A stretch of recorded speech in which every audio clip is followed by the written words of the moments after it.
O tratamento, eu vi aqui no trabalho que foi feito via endovascular, né? Por que foi feito esse porque, tipo de tratamento? Porque, na verdade, a gente já tinha levantado uns artigos e mostrava que tinha um índice muito grande de ligadura em cirurgia de carótida quando, na presença do string. Tem trabalho do Asha. Hã? Não, perdão. Tem um trabalho do Asha. Então, tem um índice de ligadura que varia de 25% até uns 33%. Então, assim, até tem trabalhos que falam, ou seja, de um terço a um quarto a um terço dos casos vai acabar. Por quê? Você vai lá, aquela carótida fininha, você vai abrir, não tem refluxo, tem um trombinho, e se não tem, você fala, eu vou ligar esse negócio, porque você fica com medo de ter um tombo mais pra cima, você soltar o fluxo e ele embolizar, você entendeu? Então, até um terço dos casos acabava em ligadura. E aí a gente quis fazer o quê? Na época conversamos, né, com o professor Pedro, tudo. Já tinha trabalho na literatura falando que era factível, e a gente queria eliminar esse risco de, se não der certo, a gente não conseguir caracterizar tudo, a gente até estuda isso, se realmente não vai ter nenhum problema para o paciente, não teve, a gente, dos sintomáticos que eram 24, em 5 a gente não conseguiu permear, e a gente comparou com os outros 19 que conseguiu, e nesses 5 não tiveram nenhum evento relacionado ou seja, não teve a incisão, não teve a ligadura, e permaneceu inclusive com o string PEVA, que a gente realmente não conseguia permear, porque provavelmente é uma outra etiologia, provavelmente uma carótida que ocluiu e recanalizou, mas assim, tem outras coisas.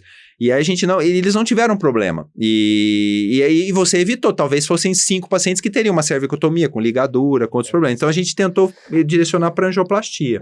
Para pensar, na verdade, né, o string não é que existe uma estenose, né? É um colapso, literalmente, da artéria carótida. Exatamente, é o colapso. Então você pensa, ela tá assim, fininha e pequenininha, né? Imagina você fazer uma anastomose, a carótida interna já é difícil, né? Você fazer um controle você tem que fazer um controle distal adequado, né? Imagina você pega uma talvez muito achar fininha, o plano, colabado, né? Deve ser mais difícil, até o próprio plano dentro da artéria. Exatamente. E depois a reconstrução. E outra coisa, né? talvez você fale, não precisaria usar shunt, mas e se você não conseguir nem medir pressão, sei lá, mas vamos supor que você estivesse fazendo com local essa cirurgia que você tem, e você clampeia e o paciente tem alguma coisa, você fala, e agora? Como é que você vai botar shunt nessa carótida, num vaso desse tamanho?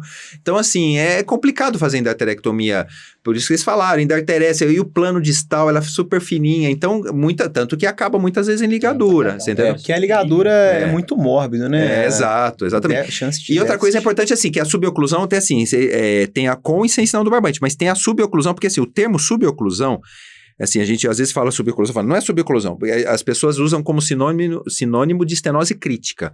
Uma coisa é estenose crítica, que até na tese eu tentei deixar bem claro. Estenose crítica é o que a gente vê hoje. Assim, você vê lá uma estenose de 90%, 95%, só que tem a estenose, em cima a carótida abre normal. Estenose crítica.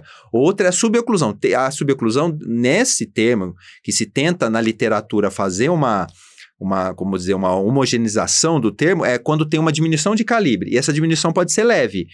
E aí, como é que você compara, então? Você compara com a carótida externa, ipsilateral, com a carótida interna contralateral, faz uma relação de medidas, que o diâmetro da carótida interna pelo da comum, que é menor que 0,42. Da onde tiraram esse número? Que pegaram um punhado de geografia, mediram e 2 desvios padrões abaixo da média. Então, assim, faz essa relação, aí esse paciente teria uma suboclusão. Inclusive, eu operei há 2 semanas, uma paciente tinha suboclusão. Ela não era string, era uma carótida com uma estenose super importante, e a carótida era fina. Então, assim, aquela carótida fina, só que não é aquele barbantinho, não é aquela linha. Então, você olha e fala, essa carótida não tá normal. Por quê? Você vê a carótida externa do lado maior que ela, a carótida interna contralateral. Então, ela já tá sofrendo ali um déficit de perfusão, mas ela não tem um string ainda. E esses casos também na literatura é uma discussão, porque tem gente que acha isso, fala, a carótida já está diminuindo de calibre, significa que o fluxo é lento, ela não vai fazer diferença se ela acontecer alguma coisa. Então, por isso que existe a suboclusão com e sem sinal do barbante. Suboclusão sem é quando tem essa diminuição de calibre, mas não tão importante. Entendeu? Muito obrigado, ótima explicação. Eu acho que essa é uma dúvida que muita gente tem.